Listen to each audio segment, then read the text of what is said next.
जय श्री कृष्ण दोस्तों, life style with God में आपका स्वागत है। दोस्तों, यहाँ पर हम श्रीमद् भगवद गीता के दूसरे अध्याय का अध्ययन कर रहे हैं, जिसका नाम सांख्य योग है। भगवान ने सत और असत वस्तु के बारे में बतलाया कि असत वस्तु की तो सत्ता नहीं है और सत का अभाव नहीं है, पर वह सत वस्तु क्या है, इस जिज्ञासा पर भगवान कहते हैं, अविनाशी तु तद्विद्धि येन सर्वमिदं ततं विनाशमव्य यस्यास्य न कश्चित् कर्तुं मर्हति। दूसरे अध्याय के 17वें श्लोक में भगवान श्री कृष्ण अर्जुन से कहते हैं कि नाश रहित तू उसको जान जिससे यह संपूर्ण जगत दृश्य वर्ग व्याप्त है। इस अविनाशी का विनाश करने में कोई भी समर्थ नहीं है।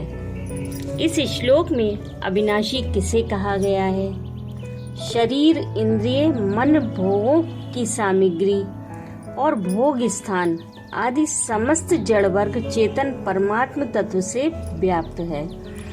उस परमात्म तत्व को अविनाशी कहकर भगवान ने यह भाव दिखलाया है कि पहले मैंने जिस सत तत्व को बतलाया है तथा तत्व ज्ञानियों ने जिस तत्व को सत निश्चित किया है, वह परमात्मा ही अविनाशी नाम से कहा गया है और उस परमात्म तत्व का कोई भी नाश नहीं कर सकता।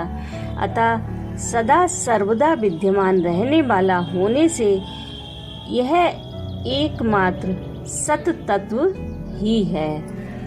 इस प्रकार सत तत्व की व्याख्या हो जाने के बाद अब असत वस्तु क्या है, इस जिज्ञासा पर भगवान कहते हैं, अंतबंत इमे देहा नित्यस्य युक्तः शरीरिणा अनाशिनो प्रमेयस्य तस्माद्युध्यस्व भारता।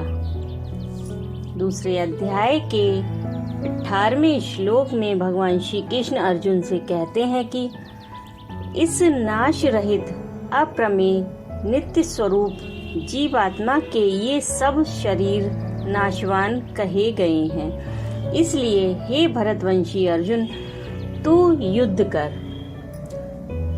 इस श्लोक का अभिप्राय यह है कि अंतःकरण और इंद्रियों के सहित समस्त शरीर नाशवान है। जैसे स्वप्न के शरीर और समस्त जगत बिना हुए ही प्रतीत होते हैं, वैसे ही ये समस्त शरीर भी बिना हुए ही अज्ञान से प्रतीत हो रहे हैं। वास्तव में इनकी कोई सत्ता नहीं है, इसलिए इनका नाश होना अवश्यंभावी है। अतएव इनके लिए शोक करना व्यर्थ है। भगवान कहते हैं कि समस्त शरीरों में एक ही आत्मा विद्यमान है। शरीरों के भेद से अज्ञान के कारण आत्मा में भेद प्रतीत होता है, पर वास्तव में भेद नहीं है। इस श्लोक में आत्मा और परमात्मा की एकता का प्रतिपादन किया गया है। अभिप्राय यह है कि व्यवहारिक दृष्टि से जो भिन्न भिन्न शरीरों को धारण करने से उनमें संबंध रखने वाले भिन्न भिन्न आत्मा प्रतीत होते हैं, वे वस्तुतः भिन्न भिन्न नहीं है। सब एक ही चेतन तत्व है। जैसे निद्रा के समय स्वप्न की सृष्टि में एक ही पुरुष के सिवा कोई वस्तु नहीं होती, स्वप्न का समस्त जगत भिन्न भिन्न प्रतीत होता है, पर जागने के बाद पुरुष एक ही रह जाता है। वैसे ही यहाँ भी समस्त आत्माएं अज्ञान के कारण भिन्न भिन्न प्रतीत हो रही हैं, परंतु ज्ञान प्राप्त होने के बाद कोई भिन्नता नहीं रह जाती, सब एक ही हो जाता है। समस्त जगत एक आत्मा प्रतीत होता है जो सब में व्याप्त है और वही परमात्मा है। इस प्रकार युद्ध के लिए आज्ञा देकर भगवान ने यह भाव दिखलाया है कि जब यह बात सिद्ध हो चुकी है कि शरीर नाशवान है, उसका नाश अनिवार्य है और आत्मा नित्य है, उसका कभी नाश होता नहीं, तब युद्ध में किंचित मात्र भी शोक करने का कोई भी कारण नहीं है। अतएव अब तुमको युद्ध के लिए किसी भी तरह की आनाकानी नहीं करनी चाहिए। तुम युद्ध के लिए सज्ज हो जाओ। राधे राधे।